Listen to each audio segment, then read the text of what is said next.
ಒಮ್ಮೆ ಸ್ಟಾನ್ಫರ್ಡ್ ಎಂಬ ಪ್ರಸಿದ್ಧ ಚಿತ್ರಕಾರನು ಒಂದು ದೇವಾಲಯಕ್ಕಾಗಿ ಬಹಳ ಶ್ರಮವಹಿಸಿ ಅನೇಕ ಕಾಲ ಕಷ್ಟಪಟ್ಟು ಕ್ರೂಜೆಯ ದೃಶ್ಯವನ್ನು ಚಿತ್ರಿಸಿ ಮುಗಿಸುತ್ತಾನೆ. ಆದರೆ ಅವನ ಹೃದಯದಲ್ಲಿ ಕ್ರಿಸ್ತನಿಗೆ ಸ್ಥಳವಿರಲಿಲ್ಲ. ಒಂದು ದಿನ ಅವನ ಚಿತ್ರಶಾಲೆಗೆ ಒಬ್ಬ ಅವಿದ್ಯಾವಂತಳಾದ ಬಡತಾಯಿ ಬರುತ್ತಾಳೆ. ಆ ಕ್ರೂಜೆಯ ದೃಶ್ಯವನ್ನು ನೋಡಿ ಅವಳು ಚಕಿತಳಾದಳು. ಈತ ಯಾರು? ಯಾಕೆ ಹೀಗೆ ಶಿಲುಬೆಯಲ್ಲಿ ತೂಗಾಡುತ್ತಿದ್ದಾರೆ? ಈತ ಏನು ಮಾಡಿದರು ಎಂದೆಲ್ಲ ಪ್ರಶ್ನೆ ಕೇಳುತ್ತಾಳೆ. ಚಿತ್ರಕಾರನು ಅವಳ ಪ್ರಶ್ನೆಗಳಿಗೆ ಉತ್ತರಿಸುತ್ತಾ ಹೋಗುತ್ತಾನೆ. ಆಕೆಯು ಆಲಿಸಿ ಕ್ರಿಸ್ತನ ಪ್ರೀತಿಯಿಂದ ಸೆಳೆಯಲ್ಪಟ್ಟು ಬಿಕ್ಕಿ ಬಿಕ್ಕಿ ಅಳಲಾರಂಭಿಸಿದಳು. ಆಕೆಯ ದುಃಖದ ಭಾರ ಚಿತ್ರಕಾರನ ಮನಸ್ಸನ್ನು ಮಾರ್ಪಡಿಸಿತು. ಅವನ ಹೃದಯ ಒಡೆಯಿತು.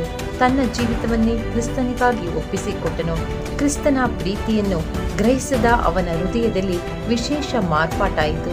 ಆಗ ಆ ಚಿತ್ರ ಅವನೊಂದಿಗೆ ಮಾತಾಡುವಂತಿತ್ತು. ಅದನ್ನೇ ಅವನು ಆ ಚಿತ್ರದ ಕೆಳಗೆ ಬರೆದಿಟ್ಟನು. ನಾನು ಇವೆಲ್ಲವನ್ನೂ ನಿನಗಾಗಿ ಮಾಡಿದೆನು, ನೀನು ನನಗಾಗಿ ಏನು ಮಾಡಿದೆ ಎಂಬ ಬರಹ ಅದು. ಆ ಚಿತ್ರವನ್ನು ಆ ಆಲದಲ್ಲಿಯೇ ಇಟ್ಟಿದ್ದರಿಂದ ಆ ಕ್ರೂಜೆಯ ದೃಶ್ಯ, ಆ ಮಾತುಗಳು ಅವನ ಮನಸ್ಸನ್ನು ಬಿಟ್ಟು ಅಗಲಲಿಲ್ಲ. ನನಗಾಗಿ ಏನು ಮಾಡಿದೆ ಎಂದು ತ್ವರೆಪಡಿಸುತ್ತಲೇ ಇರುವಂತಿತ್ತು ಆ ಮಾತು. ದೇವಮಗುವೆ, ನೀನು ಕ್ರಿಸ್ತನಿಗಾಗಿ ಏನು ಮಾಡಿದೆ? ಇದುವರೆಗೂ ಆತನಿಗಾಗಿ ನೀನು ಮಾಡಿದದ್ದು ಏನು? ನಿನ್ನ ಹೃದಯವನ್ನೇ ಕೇಳಿ ನೋಡು.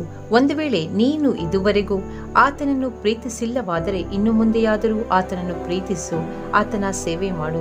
ನಾವು ಪಾಪಿಗಳಾಗಿದ್ದಾಗಲೂ ಕ್ರಿಸ್ತನು ನಮಗೋಸ್ಕರ ಪ್ರಾಣ ಕೊಟ್ಟದಲ್ಲಿಯೇ ದೇವರು ನಮ್ಮ ಮೇಲೆ ತನಗಿರುವ ಪ್ರೀತಿಯನ್ನು ಸಿದ್ಧಾಂತಪಡಿಸಿದ್ದಾನೆ. ವಿದ್ಯಾವಂತನಾದ ಆ ಚಿತ್ರಕಾರನು ತಾನು ಬಣ್ಣಿಸಿ ವರ್ಣಿಸಿದ ಕ್ರೂಜೆಯ ಬಗ್ಗೆ ತನಗೆ ಅರಿವಿಲ್ಲದೆ ಇದ್ದ. ಅವಿದ್ಯಾವಂತಳಾದ ಆ ತಾಯಿ ಚಿತ್ರಕಾರನಿಂದ ಆ ಕ್ರೂಜೆಯ ಬಗ್ಗೆ ತಿಳಿದುಕೊಂಡು ಕ್ರಿಸ್ತನ ಪ್ರೀತಿಯಿಂದ ಸೆಳೆಯಲ್ಪಟ್ಟಳು. ಇಂದು ನಮ್ಮಲ್ಲಿ ಅನೇಕರು ಹಾಗೆಯೇ ಇದ್ದೇವೆ, ಕ್ರಿಸ್ತನ ಪ್ರೀತಿಯನ್ನು ಸರಿಯಾಗಿ ಅರ್ಥ ಮಾಡಿಕೊಳ್ಳದೆ.